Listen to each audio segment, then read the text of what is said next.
Hi, welcome to the Inner Shift. Have you ever wondered why you can't succeed in certain areas of your life, despite your efforts? Be it in relationships, career, or personal goals. This video will open your eyes. Let's look at it from a neuroscience perspective. And how can you remove this invisible obstacle?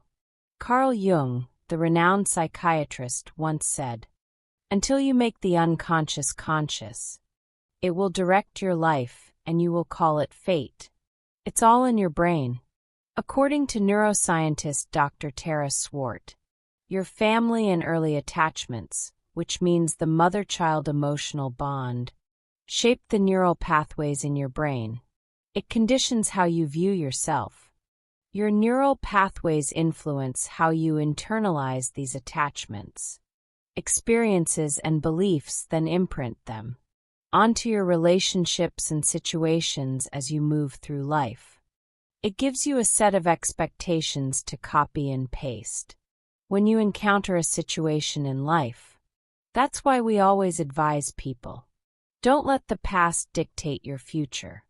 Understanding this imprinting helps you understand how the past you carries over into the present and dictates the future if you let it. Think of your childhood. Are there any unpleasant experiences that shape how you see yourself? Let's demonstrate them with my story. I always heard these remarks from my mother since I was small. Money is hard to earn. You're not smart enough. How are you going to earn a living? Why are you not as pretty as Joan's younger sister? These remarks were deeply imprinted in my young mind. I heard a loud little voice in my brain. Money is the king. Being pretty is everything. That's how I began seeking external validation for my happiness. Whenever I try to help with the household chores, my mom would say, "No, you don't know how to do it. You go and play with your toys. I'll get your elder sister to help." Here is how it cultivated the seed of entitlement. These are the ghosts I took on, without questioning their accuracy. I know my critical thinking was almost non-existent. It haunted me for years. Whenever I didn't make sufficient money, I would lash out. Yes, money is hard to earn and come by. True enough, I was having a hard time earning money. My self-awareness was still sleeping in the deep. Well, how did I dismiss these ghosts? After many rounds of hard knocks, the pain awakened my self-awareness and consciousness. As I was a hardcore introvert, I didn't learn much from the people around me. But with the advances in the internet, the know-how about the world flung into my consciousness, it opened up my mind. Then I took down the ghosts one by one. My higher self took over the power. The blindfold was removed. That was how I awakened in the spiritual sense. I bid goodbye to my emotional demon and gave him a farewell tea party. There's a quote by a former Harvard psychologist and spiritual teacher, Ram Dass. "Invite your demons in for tea." It means don't reject or resist your inner struggle. Acknowledge them gently. Treat them like a guest. Sit with them, listen, and understand where they come from. By accepting them, they lose their power to control you. Do you have these invisible ghosts too? I'm going to share with you the guidelines from neuroscientist Dr. Swart on how to raise your awareness and turn off destructive autopilot thinking. You need to ask yourself 6 questions.